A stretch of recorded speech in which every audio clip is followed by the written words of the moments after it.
On September 1st, 1939, a global war broke out involving the vast majority of the world's nations, including all great powers that eventually formed an alliance.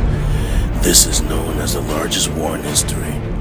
All the participants gave up their entire economic, industrial, and raw resources for war engagement.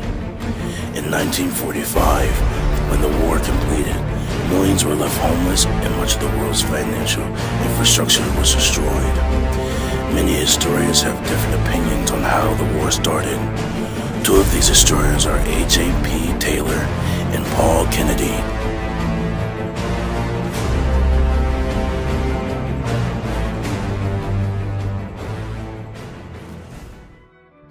Alan John Percival Taylor was a British historian born on March 25th, 1906.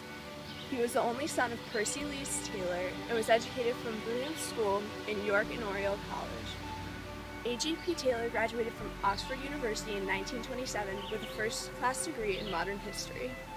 The following year, he studied diplomatic history at Vienna. In 1930, Taylor was appointed as lecturer at Manchester University, and he was a reviewer and lead writer on the Manchester Guardian. He is most famous for the book he wrote, titled The Origins of the Second World War. In this novel, Taylor discusses what he thinks the cause of World War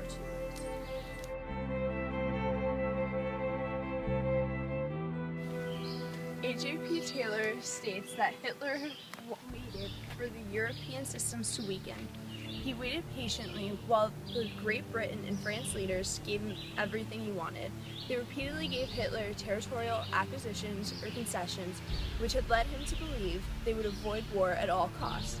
It was actually Neville Chamberlain who was the one to issue an ultimatum to Hitler and France. This then ensured war. Paul Kennedy is the J. Richardson Dilworth Professor of History, Director of International Security Studies at Yale, and Distinguished Fellow of the Brady-Johnson Program in Grand Strategy. He is known for his writings and commentaries on global economic and political and strategic issues nationwide. Paul Kennedy is a very well-known author and editor of 19 books, for example, The Rise and Fall of the Great War. In Paul Kennedy's younger scholarly years, he agreed with AJP Taylor's theories of the cause of World War II. Taylor believed that the war did not break out because of Hitler's plans, but because of Chamberlain's diplomatic mistakes. As Kennedy studied over time, he changed his opinion about the cause of World War II, and believes that a power of a nation is tied to its economic strength. The Great Depression helped to contribute to the fall of German democracy, therefore allowing Hitler to rise to power. Hitler's need to be in control and have power led to World War II. This differs from Taylor's theory of World War II happening by accident and diplomatic mistakes. Although AJP Taylor was against Hitler and his style as a leader, Taylor was committed to the truth and believed that the cause of World War II was Germany, not Hitler. Taylor argued that Hitler had Germany's desire for great amounts of power in mind.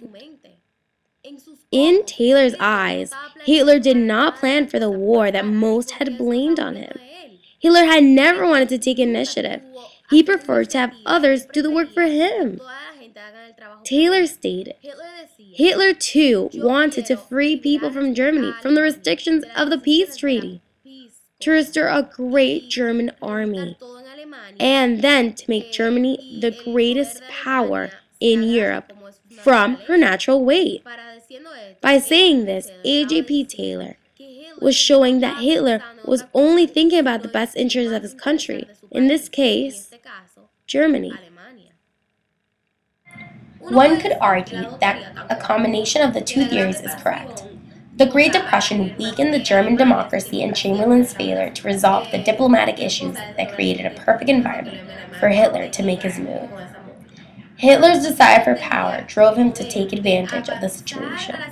Hitler rose to power with the Nazi political party and was appointed Chancellor in 1933. Through a law, the Enabling Act, he lawfully had the power of a dictator.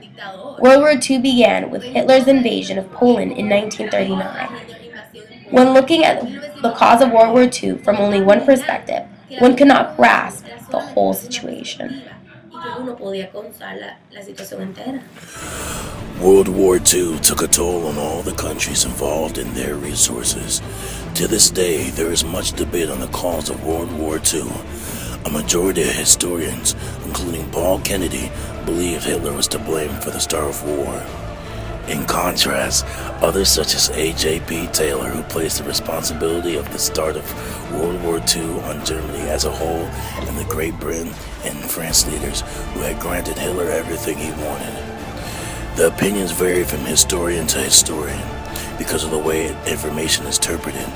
Perhaps one day, historians will come to an agreement with the reasons for the start of World War II.